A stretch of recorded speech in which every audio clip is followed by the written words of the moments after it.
뭔가 시장이 무너질 것처럼 좌절하는 사람들 속에서 같이 좌절해서는 안 됩니다. 그때는 중요한 기회라는 사실을 늘 인지하고 계셔야 되고, 결국 시간이란 것은 우리가 원하는 타이밍에 오지 않지만 결국은 꾸준하게 인내하면서 그 구간을 잘 버텨내는 것이 중요하다, 이렇게 볼 수 있습니다. 네, 크롱님들 반갑습니다. 박종환 작가입니다. 자, 오늘은 토요일 오전입니다. 다들 평안한 토요일 보내고 계시죠? 자, 이번 주에는 굉장히 중요한 이벤트들이 많이 있었습니다. FOMC 미팅도 마무리가 됐고, 그 이후에 이 APEC 정상회담에서 트럼프 대통령과 시진핑 주석의 회담도 일단 무사히 잘 마무리가 됐습니다. 자, 먼저 FOMC 미팅 이야기부터 간단하게 해볼 텐데요. 시장에서는 일단 셧다운에 대한 이슈들도 있었고, 그리고 전체적으로 12월 달에 금리를 또 한 차례 인하할 것이다, 이런 전망들이 사실 지배적으로 나오고 있었는데, 파월 연준 의장은 여러 가지 매파적인 발언이라고 해석되는 그런 이야기들을 했지만, 결정적으로 매파다 이렇게 해석되는 부분들은 12월 달에 금리가 확정적이라고 생각하지 말아라, 이렇게 얘기를 한 부분들입니다. 결국 그 얘기는 우리는 늘 그랬듯이 객관적인 데이터에 의지해서 결정하겠다, 요 이야기들을 한 것이기 때문에 우리가 이 부분들을 매파적으로 해석하기는 제한이 있다 말씀을 드렸고, 실질적으로 속내를 들여다보면은 25bp 인하를 했고, 2022년부터 이어져 오던 양적 긴축을 이제는 12월 달에 중단하기로 했기 때문에 전체적으로 유동성 기조에 대해서는 큰 변화가 없었다, 이렇게 볼 수 있습니다. 즉, 결론적으로는 시장이 미리 더 뜨거워지는 것을 막기 위해서 일단은 파월 연준 의장이 한 스텝을 좀 저지하는 모습들로 해석을 할 수 있습니다. 자, 다음으로 트럼프 대통령과 시진핑 주석의 회담은 일단은 명목적으로 훈훈하게 마무리가 됐습니다. 중요한 안건이었던 이 히토류에 대한 부분들과 펜타닐에 대한 부분들이 기존의 입장들을 그대로 수용을 하면서 한 달락 좀 쉬어가는 분위기가 됐기 때문에 언제든지 두 사람의 입장이 바뀔 수는 있겠지만 일단은 기조상으로는 좀 안정적인 국면으로 가고 있다, 이렇게 볼 수 있습니다. 그럼에도 시장이 바로 반등하지 못하는 이유는 여전히 시장에는 신중한 기조들이 유지가 되고 있고, 이런 신중한 국면들을 풀어내기 위해서는 시간이 조금 더 필요할 수 있다라는 겁니다. 그래서 언제 갑자기 또 시장이 반등할지 알 수가 없고, 또 한 가지는 시장이 조정을 받을 때는 청산을 통해서 조정을 받기 때문에 원래 하락할 때도 크게 움직이고 상승할 때도 크게 움직인다는 부분들을 염두에 두시면 중요한 변곡점을 잘 지켜내는지, 즉 중요한 지지를 잘 지켜내는지, 또 중요한 저항 구간을 잘 돌파하는지, 이 부분들을 보시면서 판단해 나가셔야 됩니다. 그래서 다음 주에 그런 타이밍들을 어떻게 포착해서 어떻게 전략을 세워 나가야 되는지에 대해서도 좀 디테일한 전략들을 한번 영상을 통해서 소개해 드리도록 하겠습니다. 자, 오늘은 시작하기에 앞서서 서론이 조금 길었지만 이 이야기를 한번 드리고 싶습니다. 이 전설적인 투자 구루이죠. 암호화폐를 좀 덜 좋아하지만 그럼에도 워런 버핏이 이렇게 얘기를 합니다. 시간은 네 편이고 절대 초조해하지 말고 사람들이 하는 소리에 동요하지 마라, 이렇게 얘기를 합니다. 가장 중요합니다. 뭔가 시장이 무너질 것처럼 좌절하는 사람들 속에서 같이 좌절해서는 안 됩니다. 그때는 중요한 기회라는 사실을 늘 인지하고 계셔야 되고, 결국 시간이란 것은 우리가 원하는 타이밍에 오지 않지만 결국은 꾸준하게 인내하면서 그 구간을 잘 버텨내는 것이 중요하다, 이렇게 볼 수 있습니다. 그리고 그런 순간들이 오면은 결국은 좋은 공을 골라서 힘껏 때리는 것이 투자의 전략이다, 이렇게 볼 수가 있는 거죠. 자, 그러면 지금부터는 메이저 알트코인을 중심으로 해서 시장의 흐름들을 어떻게 점검해야 될지, 과연 메이저 알트코인들 문제가 없는지 그 부분들 한번 살펴볼 텐데요. 먼저 첫 번째로 살펴볼 알트코인은 단연 이더리움입니다. 현재 이더리움이 어떤 상황인지 중요한 지표들로 핵심 포인트만 딱딱 짚어볼 텐데요. 지금 현재 상황이 이더리움이 여전히 좋은 펀더멘털을 가지고 가고 있는 그 명확한 증거들에 대해서 한번 세 가지 정도의 핵심적인 지표를 통해서 살펴볼 텐데요. 첫 번째로는 고래들의 움직임을 보셔야 됩니다. 개인 투자자들이 아무리 매도를 하더라도 그 물량들을 고래들이 굳건하게 받아낸다면 이 시장은 근본적으로 더 성장할 수 있는 여력을 만들어낸다, 이렇게 볼 수가 있습니다. 근데 한번 보시면은 10,000개에서 10만 개 보유하고 있는 이 고래들이 현재 계속해서 물량을 모아나가고 있고 역사상 최대치까지 모아나가는 모습들을 온체인에서 정확하게 포착을 할 수 있습니다. 과거 사이클에서도 이렇게 고래들의 매집이 이어지는 구간들 이후에 가격이 반등을 했기 때문에 우리는 이 국면들을 꾸준히 지켜보셔야 됩니다. 결국은 고액 투자자들이 자신감을 가졌다라는 부분들이 중요합니다. 자, 다음은 개인적으로 더 중요하게 보고 있는 지표인데요. 지난 시간에도 한번 말씀을 드렸지만 이더리움의 거래소 보유량이 계속해서 줄어드는지 이 부분들을 중요하게 보셔야 됩니다. 바이낸스 거래소 기준으로 한번 살펴보시면은 계속해서 거래소에서 유출이 일어나면서 82만 개가 순유출이 되고 있습니다. 즉 결국 이 두 가지 장표를 같이 점검하면은 고래들을 중심으로 해서 수요가 살아나는 가운데서 거래소의 공급 물량들이 줄어들고 있는 모습들이기 때문에 전형적으로 이 시장의 논리에 의해서 공급이 줄고 수요가 늘어나는 이 추세들, 즉 가격이 상승할 수 있는 기반들을 만들고 있다.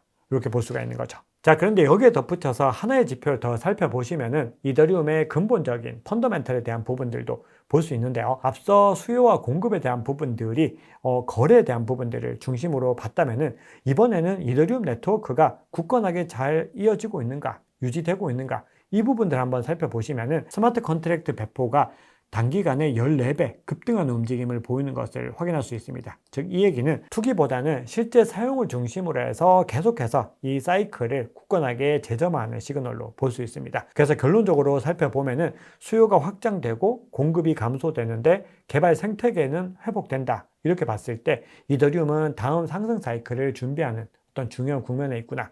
이렇게 확인할 수 있고요. 이렇게 패턴들이 나오게 됐을 때 펀더멘털이 먼저 선행을 하고 나면은 가격이 뒤따라서 움직일 가능성은 상당히 높다라고 볼 수 있는 겁니다. 자, 다음은 이 이더리움의 매수 매도 압력 델타 지표 한번 살펴볼 텐데요. 앞서 고래들의 매집이 이어지고 있지만 그럼에도 비트코인과 이더리움이 공통적으로 나타나고 있는 움직임들은 오래된 물량들이 계속해서 매도가 되고 있는 것들도 포착이 되고 있습니다. 즉 우리는 매수가 일어난다라고 해서 모든 주체들이 매수를 하는 것이 아니고 매도가 나타난다고 해서 모든 주체들이 매도가 나오는 것이 아닙니다. 전체적인 흐름 속에서 매도와 매수가 서로 막 치열하게 엇갈리고 있는데 그 중에서 매수가 많은지 매도가 많은지에 따라서 이 압력 델타 값이나 CVD 값들이 축적이 되는 것을 볼 수가 있는 거죠. 근데 지금 한번 보시면은 매수도 많고 매도도 많지만 상대적으로는 매도 압력이 더 높게 나타나고 있는 것들을 볼 수 있는데 결국은 매도 압력이 더 높게 나오는 가운데서 다시 매수 흐름으로 전환하는 이 포인트가 정말 중요한 변곡점이 되어 왔던 것들을 과거 패턴에서도 확인할 수 있습니다.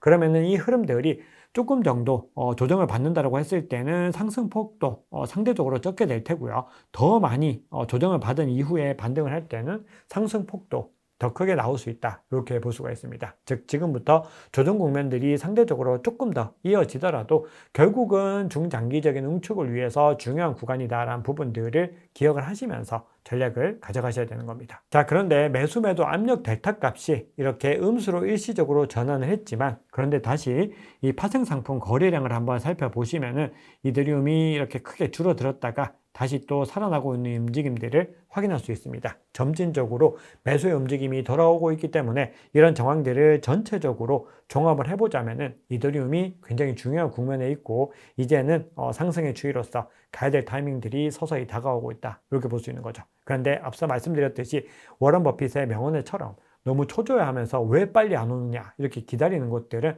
결국은 내 투자의 어떤 방향성을 더욱 꼬이게 만들 수 있고 마음만 조급해지면서 감정적인 대응을 할 수 있습니다. 우리는 긴 호흡을 가지고서 올해 남은 기간들 그리고 내년 초순까지의 흐름들을 꾸준하게 지켜보시면서 이 추이들을 지켜보셔야 됩니다. 자, 다음으로는 솔라나 한번 점검해 볼 텐데요. 솔라나 같은 경우는 현물 ETF가 승인이 됐습니다. 현재 촬영 시점 기준으로는 비트와이즈가 승인이 됐고 그레이스케일까지 승인이 된 상황에서 일단 비트와이즈는 첫날 흥행 성적표가 합격점이다. 이렇게 시장에서는 평가를 하고 있죠. 그런데 이 솔라나가 본인들이 가지고 가고자 하는 어떤 로드맵의 가장 핵심적인 부분들은 탈중앙화된 나스닥이다. 우리는 그런 기조를 가지고 가고 있다. 주장을 하고 있는데 최근에 이 커뮤니티에서 가장 많이 회자된 부분들은 솔라나가 본인들의 공간을 뉴욕 증권거래소와 나스닥 바로 옆에 만든 겁니다. 결국은 월가의 중심에서 우리가 가고자 하는 길을 가보겠다. 결국은 이 월가를 본인들의 체인에 올리겠다라는 부분들을 천명했다라고 볼 수가 있는 겁니다. 그래서 이 사진이 굉장히 좀 역사적인 사진으로서 솔라나가 본인들의 공식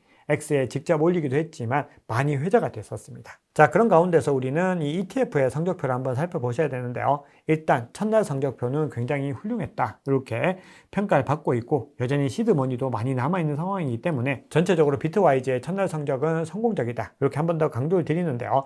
한번 보시면은 현물 솔라나 ETF이면서 스테이킹까지 탑재하면서 평균 7% 보상을 이야기를 했기 때문에 결국 이런 메리트들은 기관들의 수요를 끌고 올 수 있는 충분히 매력적인 어떤 보상 조건으로 볼 수 있습니다. 거기다가 비트와이즈가 수수료를 0.2%로 관리 수수료를 발표했는데 최소 몇 개월 그리고 첫 10억 달러 유입까지는 수수료를 부과하지 않겠다, 이렇게 얘기를 했기 때문에 비트와이즈가 이 ETF에다가 얼마나 많이 공을 들이고 공격적인 스탠스를 가져가는지를 확인할 수가 있는 겁니다. 실제로 비트코인 현물 ETF에서도 블랙락이 주도하고 있지만 피델리티, 아크인베스트 그리고 비트와이즈가 굉장히 중요한 역할들을 해내고 있습니다. 그런 가운데서 솔라나 현물 ETF를 가장 먼저 승인을 받으면서 뭔가 이 시장을 점유하려고 하고 있고요. 뒤이어서 그레이스케일과 그리고 피델리티가 곧 등판을 하게 됩니다. S1 수정서를 제출했기 때문에 이제 굵직한 회사들이 같이 들어와서 솔라나 시장을 더 많이 점화시킬 수 있다, 이렇게 시장은 기대를 하고 있습니다.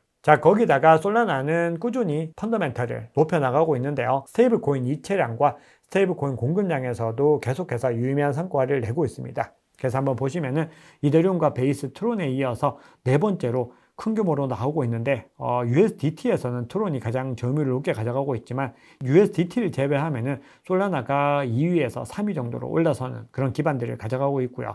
거기다가 RWA 규모도 7억 달러를 돌파하면서 전체적으로 국채와 토크나 펀드 같은 기관형 자본 유입이 이 솔라나 생태계에서도 확산이 되고 있기 때문에 중장기적으로 기대할 만하다, 이렇게 볼 수 있죠. 거기다가 앞서 이더리움은 푸사크 업그레이드 그리고 솔라나는 알펜그로 업그레이드를 예정하고 있다는 부분들도 중요합니다. 자, 다음으로는 생태계 확장 국면에서 봤을 때 솔라나의 앱 매출을 한번 살펴봤을 때 앱의 전체적인 수입을 살펴보면은 수수료 기반 매출이 10배 성장하는 모습을 보이면서 네트워크 활동과 생태계 수익성이 동반 증가하는 모습들을 보이고 있습니다. 즉, 지금 전반적으로 솔라나는 ETF를 중심으로 한 호재와 더불어서 펀더멘탈의 상승까지도 이루어지고 있기 때문에 우리가 현재 시점에서 뭔가 시장의 변화의 중심에서 이더리움과 솔라나를 굉장히 주목해야 되는구나, 이렇게 볼 수 있고요. 자, 다음으로는 이 리플 관련해서 한번 살펴볼 텐데요. 리플은 내일 영상을 통해서 우리가 어떤 지표 중심보다는 전체적으로 XRP라고 하는 코인 그리고 리플을 주목해야 되는 이유에 대해서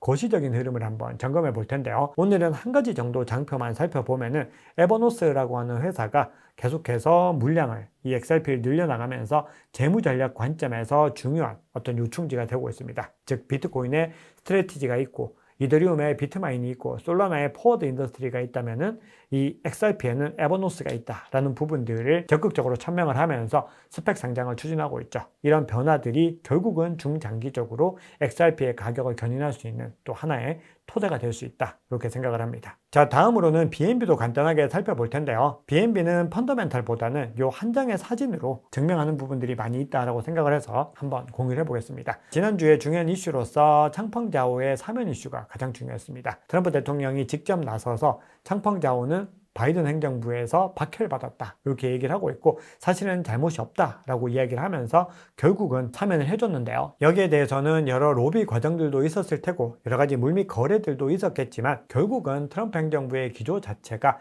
암호화폐 산업에 대해서 어떻게 생각하고 있는지를 보여주는 중요한 예이고요. 또 한 가지는 바이낸스는 중국계 CEO인 창펑자오가 운영을 하고 있다는 측면에서 중국 자본과의 관계성이 많이 대두가 됐고 실질적으로 그런 움직임들이 많이 있었습니다. 하지만 미국에서 이제는 공식적으로 바이낸스를 인정을 하면서 BNB 코인이 코인베이스와 로빈후드에도 상장이 되는 모습들을 보였기 때문에 과거와 다른 또 구조적인 변화들을 가져가고 있다, 이렇게 볼 수가 있는 거죠. 그리고 그 한 장의 사진, 바로 UFC에 참석을 해서 백사장과 함께 사진을 찍고 있는 이 사진이 의미하는 바가 굉장히 크다고 생각을 합니다. 그동안에 트럼프 대통령이 UFC 이벤트에 직접 참석해서 많은 행보들을 이어왔고 그리고 내년에는 백악관에서 UFC 특별 이벤트가 열린다는 부분들이 중요합니다. 그래서 우리는 이런 국면을 봤을 때 시장이 과거와는 확연하게 달라진 모습들을 볼 수 있다는 겁니다. 네, 마지막으로 제가 운영하고 있는 코인마스 클럽에서 공유해드린 지표 한 가지 정도만 살펴보고 오늘 영상 마무리를 해볼 텐데요.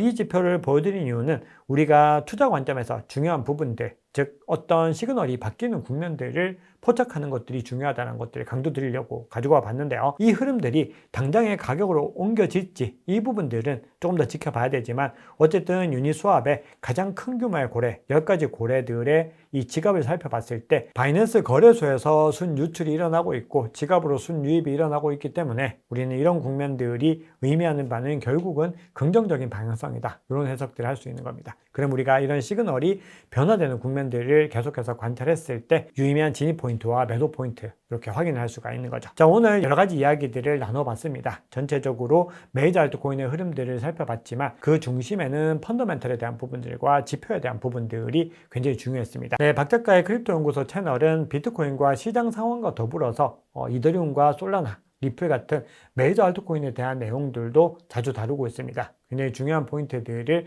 딱딱 짚어서 전해드리니까요. 박 작가의 크립토 연구소 함께 해주시면 우리 크롱님들의 투자에 많은 도움이 되실 수 있습니다. 마지막으로 구독, 좋아요, 댓글, 알림 설정 정중하게 부탁드리겠습니다. 지금까지 박 작가였습니다. 감사합니다.